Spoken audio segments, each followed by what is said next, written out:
साथियों, मैं आज आप लोगों के समक्ष एक बात बड़ी जिम्मेदारी के साथ कहना चाहता हूं। जिम्मेदारी के साथ जो बात कहना देना चाहता हूं वो कुछ लोगों को बुरी लग सकती है। इस देश के अंदर जब तक सेबी जैसी संस्थाएं हैं, इस देश में बेरोजगार लोग सड़कों पर घूमते रहेंगे, उद्योग बर्बाद होते रहेंगे और लोगों की खून पसीने की गाड़ी कमाई इसी तरीके से डूबती रहेगी। आज सहारा इंडिया का मुद्दा भले ही चर्चा का विषय हो, सहारा का निवेशक भले ही सहारा के चीफ डायरेक्टर, प्रमोटर, चेयरमैन, प्रबंधन कार्यकर्ता सुब्रत राय सहारा को उनकी मृत्यु के बाद भी गाली दे रहा हो, लेकिन इसके साथ ही गाली मिलना इस देश की एजेंसी सेबी को भी लोगों ने प्रारंभ कर दिया है। सेबी आज सहारा समूह के निवेशकों का 25,000 करोड़ रुपए दबाए हुए बैठा है और पैसे की डिमांड आज भी की जा रही है। सहारा समूह से डिमांड पैसे की जा रही है, लेकिन सहारा समूह की संपत्तियां हैं सेबी बेचने में असफल है, अटैच करने में असफल है। इसके अलावा सेबी सहारा के निवेशकों को खोजने में भी असफल है। इसके बाद एक कुतर्कों से भरी हुई बात आज के समाचार पत्रों में छापी गई कि जो सहारा सेबी रिफंड अकाउंट है, इसको गवर्नमेंट अपने कब्जे में ले सकती है, इससे वेलफेयर फंड में डाला जा सकता है। हमारे आपकी खून पसीने की कमाई पे सरकार अपना एहसान लादना चाहती है। हास्यास्पद बात और देखिए साथियों, सहारा का मामला ये एकमात्र सेबी के साथ विवादित नहीं है, इसके पूर्व में कई मामले हैं। आप लोगों ने सुना होगा पल्स ग्रुप, जिसका चीफ बताया जाता है निर्मल सिंह भंगू। पल्स ग्रुप के साथ भी यही हुआ। पल्स ग्रुप का साम्राज्य 1 लाख करोड़ रुपए से अधिक का बताया जाता है। पूरे हिंदुस्तान के अंदर बड़ी बड़ी प्रॉपर्टियां पल्स ग्रुप के पास थी। और पल्स ग्रुप का हास्यास्पद क्या हुआ, आज भी लोगों के भुगतान नहीं मिले।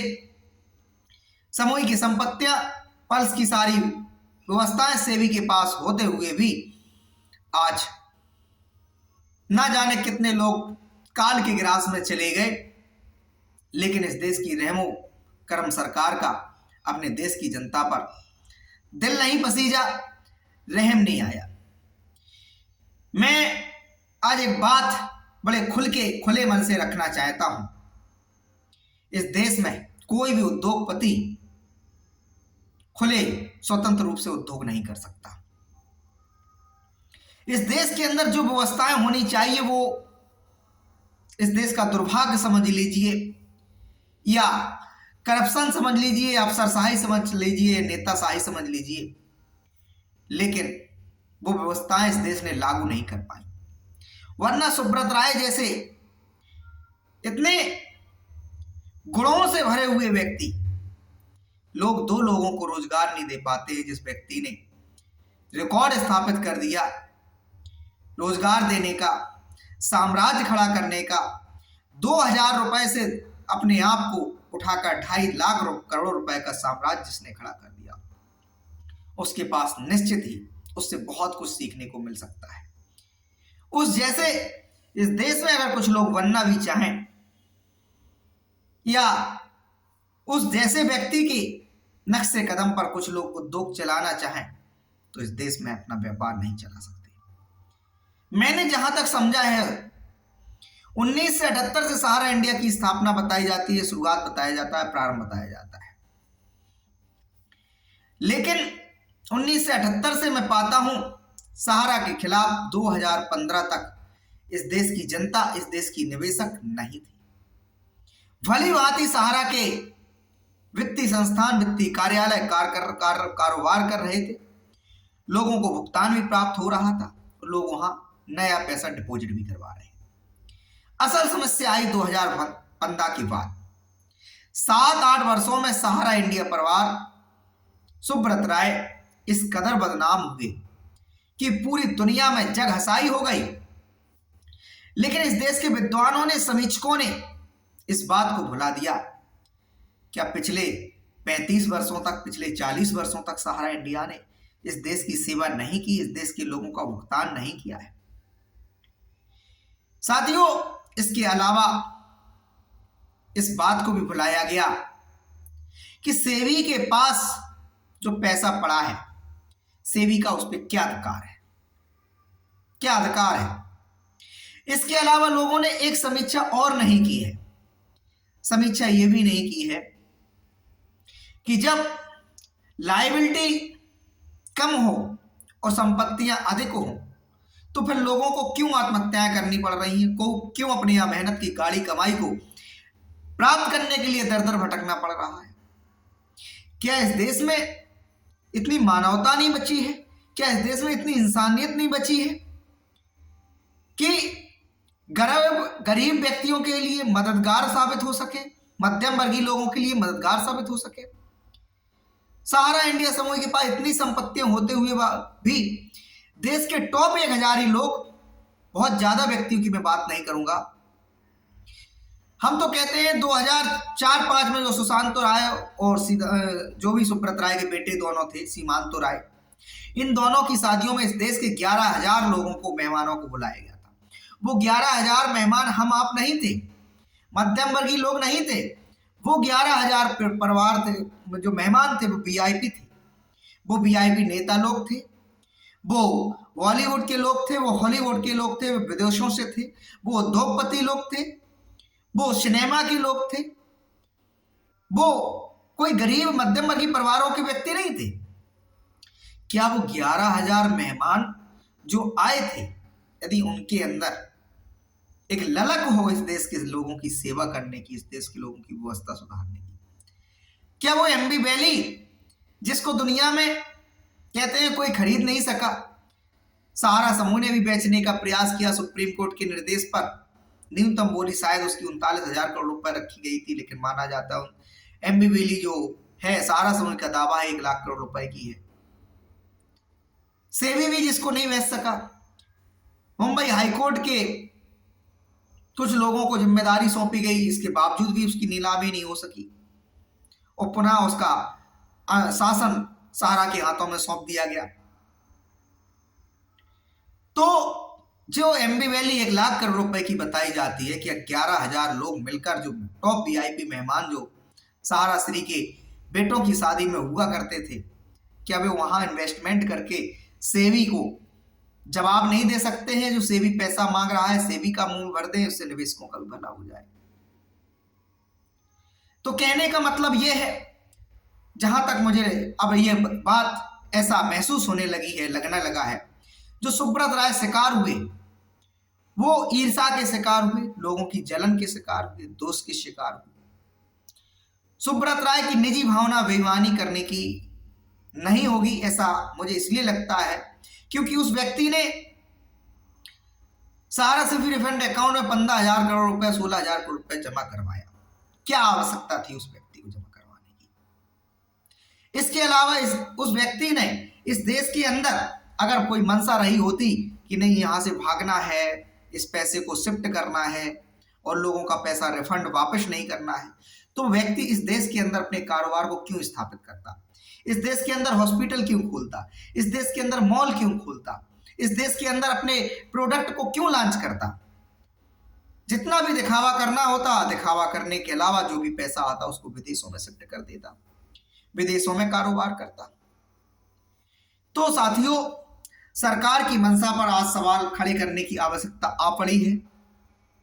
पैसा कहते हैं कि माई बाप नहीं होता, लेकिन पैसा माई बाप से कम भी नहीं होता है, और खास करके उन परिवारों के लिए जिन्होंने उस पैसे को 10-10, 5-5 रुपए करके बचाया हो और सपने देखे हो कि हम इस पैसे से अपने बेटे को पढ़ाएंगे, उसको जज बनाएंगे, उसको डॉक्टर बनाएंगे, उसको वकील बनाएंगे। ऐसे सपनों का क्या होगा जो उन सपनों के सहारे इस देश को प्रगति देते, इस देश को टैक्स के रूप में आय प्राप्त करवाते। साथियों, आजकल सोशल मीडिया पर बहस छिड़ी हुई है। तमाम सारे लोग अचानक से आते हैं और सहारा इंडिया समूह के बारे में अनाप शनाप बातें करने लगे। मैं भी पीड़ित व्यक्ति हूं। मैंने अपनी जिंदगी में शायद बहुत कुछ खो दिया सहारा समूह के अंदर इन्वेस्टमेंट करके। लेकिन जब मैं एनालिसिस करता हूं, गहराई में इस बात को उतारता हूं कि सहारा समूह के लोगों की कितनी गलती, इसमें कोई शक वाली बात नहीं है। निश्चित झोलझाम था वहां, लेकिन मैं यहां एक बात को रखना चाहता हूं, एक तर्क देना चाहता हूं। झोलझाल होगा, लेकिन हमें ये बताइए, क्या झोलझाल इस देश के जो आम लोग हैं दिन भर नहीं करते रहते हैं? क्या यदि सभी के साथ इस प्रकार का व्यवहार कर दिया जाए, यदि पूर्ण तरीके से जिस प्रकार के कानून का सऊदी अरबिया वाला कानून यदि लागू कर दिया जाए, तो नागरिकों की क्या हालत होगी, बद से बदतर हो जाएगी। और खासकर उद्योग जो होते हैं, उद्योगपति कोई ऐसे तो होते नहीं है कि एलएलबी करके एलएलएम करके वो अपने उद्योग चला रहे हो। बस उनको पता होता है कि उद्योग चलाने के लिए यहां से लाइसेंस ले ले, अपना कारोबार स्टार्ट कर दें। पूरा एक्ट कोई नहीं पढ़ता है। जो कानून होता है, तमाम सारे इस देश के अंदर हजारों की संख्या में कानून बने, हजारों की संख्या में, क्या सभी का जनता पालन कर पाएगी? तो ऐसे में सरकार बीच का रास्ता निकालती है, निकालना चाहिए। तमाम सारी एजेंसियां निकालती हैं। छोटे से उदाहरण के तौर पे दें, यदि किसी चौराहे पे ट्रैफिक पुलिस वाले चालान के लिए खड़े होते हैं, लोगों की वाहनों की कागजात की जांच करने के लिए, जब सुबह से जांच स्टार्ट करते हैं और दिन भर में जब वो देखते हैं, क्या आप नहीं मानते हैं कि एक चौराहे पर यदि दिन भर में 1000 वाहन निकले तो उसमें से अधिकांश जो लोग होते हैं उनको वो लोग छोड़ देंगे, क्योंकि वो भी जानते हैं सारे नियमों की पालना करना थोड़ा कठिन काम है। हालांकि कानून नियम बनाए इसीलिए जाते हैं क्योंकि उसकी गाइडलाइन के तहत लोग काम करें, लेकिन फिर भी ये चीजें संभव नहीं हो जाती। कोई भगवान के बनाए हुए तो ये कानून है नहीं जिनको तोड़ा ना जा सके, या जिनको पालन कराने के लिए बिल्कुल इंसान को फांसी के तख्त पर चढ़ा दिया जाए। कोई भी कानून और नागरिकों के हितों की सुरक्षा के लिए होना चाहिए, और होता ही है। मैं कहूंगा सेबी के द्वारा जो सहारा समूह पर कार्रवाई की गई, 13 लाख लोगों का रोजगार छीन ले गई। कहते हैं कि 4000 लोगों को काल के ग्रास में चला गए। और सबसे बड़ी बात यह है आश्चर्य की कि सहारा समूह के द्वारा बयान दिया गया, सहकारिता मंत्रालय द्वारा बताया गया कि निवेशकों से सहारा की सोसाइटियों ने 86,000 करोड़ रुपए उठाए। उसमें से एक बड़ी धनराशि 62,000 करोड़ रुपया एमबी वैली जो टाउनशिप है, सहारा की लग्जरी योजना महाराष्ट्र के लोनावाला में, वहां इन्वेस्ट कर दिया। तो क्या ये मल्टी स्टेट सोसाइटी एक्ट 2002 की अवहेलना नहीं है? हमारे सेंट्रल रजिस्ट्रार जिन्होंने सोसाइटियों को मान्यता दी, पंजीकरण दिया, क्या थे? उनके ऑडिटर क्या कर रहे थे जब वो पैसे को वहां शिफ्ट कर रहे थे? इसके अलावा सवाल यह भी होना चाहिए कि 2004 या 5 की योजना शायद एमबी वैली है। इसके बाद जो सोसाइटियां ने इस देश की जनता से जो पैसा कलेक्ट किया, वो 2010 के बाद कलेक्ट किया, सहारा समूह की जो सोसाइटियां हैं। तो एमबी वैली पुरानी योजना होते हुए भी वहां पैसा कैसे शिफ्ट हो गया? तो इससे इस बात को स्पष्ट किया जा सकता है कि एमबी वैली जो योजना है वो पुरानी है, और सहारा एक स्कीम से दूसरी स्कीम, दूसरी स्कीम से तीसरी स्कीम ये करता आया है। इस बात को सेबी को समझना चाहिए और स्वीकार कर लेना चाहिए। अन्यथा सेबी लगातार ये तर्क क्यों दे रहा है कि मात्र 138 करोड़ रुपए हमने भुगतान किए हैं, सहारा के 47,000 खातों का हमने भुगतान किया है, और आवेदन लोगों ने सहारा सेबी के समझ जाकर किया ही नहीं। तो अगर सेबी को ऐसा लगता है कि नहीं, निवेशक नहीं है, तो ये पैसा सहारा समूह को रिटर्न कर देना चाहिए था। अब सवाल उठता है कि सेबी क्यों इस पैसे को भी वापस करती है? तो मैं सवाल उठाता हूं कि यहां सेबी का क्या काम है? इनकम टैक्स विभाग वालों का काम, वो जांच करते ये ब्लैक मनी है। तो कहीं ना कहीं इस देश में लोगों के लिए रहने के लिए, जीवन जीने के लिए, सुविधाओं को प्राप्त करने के लिए एक बहुत सुदृढ़ सिस्टम की जरूरत है।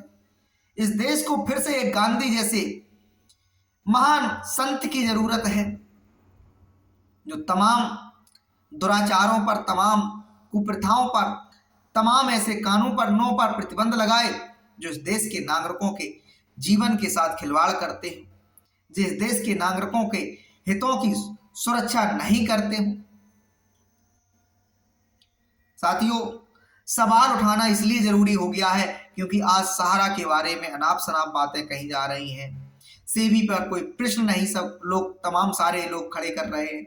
हालांकि बहुत सारे लोगों को जिनको डीपली जानकारी है सहारा समूह के बारे में, वो सेबी पर सवाल उठाना प्रारंभ कर चुके हैं।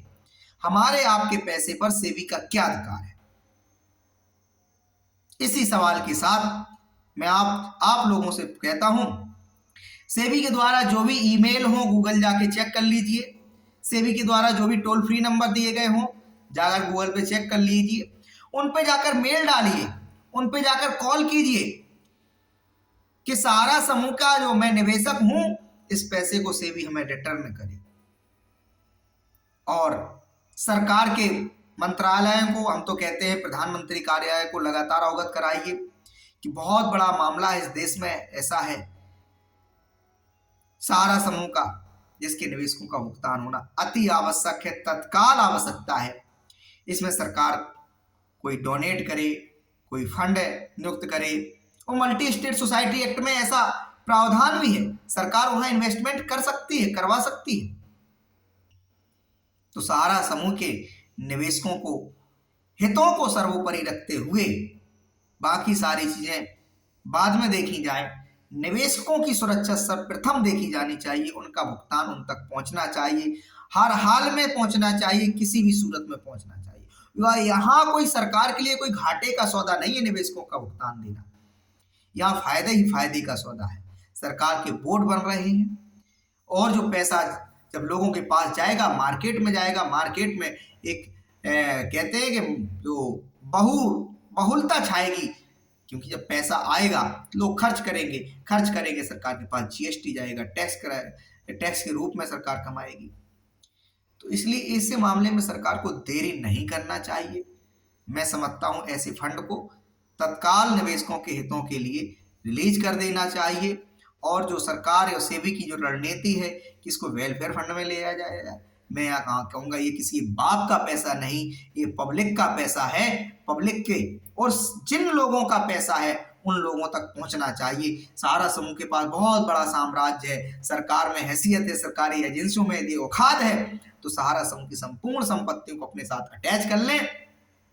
देश के अलावा विदेशों में भी सहारा समूह की संपत्तियां हैं, उनको बेचें और उससे जो भी आमदनी हो, बेशक सरकार माला माल हो जाए, हम तो यही करेंगे। दुआ देश का हर नागरिक चाहता हमारे देश की सरकार इतनी सुदृढ़ होना चाहिए जो हमारे सड़कों को अच्छा कर सके, हमारे हॉस्पिटल को सुधार सके, हमारी एजुकेशन को सुधार सके, हमारे देश के अंदर होनहार खेल प्रेमियों को, खेल के क्रिकेट खिलाड़ियों को सहयोग दे सके। तो कहने का तात्पर्य यही है कि आप लोग जो वीडियो शेयर करते रहें, सरकार के नुमाइंदों तक पहुंचाते रहें, यही आपसे अपील इसलिए करता हूं क्योंकि मैं सिर्फ बैठकर ये अपना कोई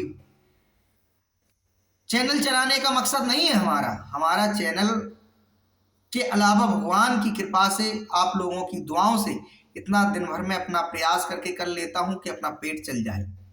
मैं सिर्फ यहां इसलिए आता हूं कि बात जो सच हो लोगों तक पहुंचाए, जितनी हमारे पास ताकत है उतना हमें प्रयास करता हूं। धन्यवाद, थैंक यू।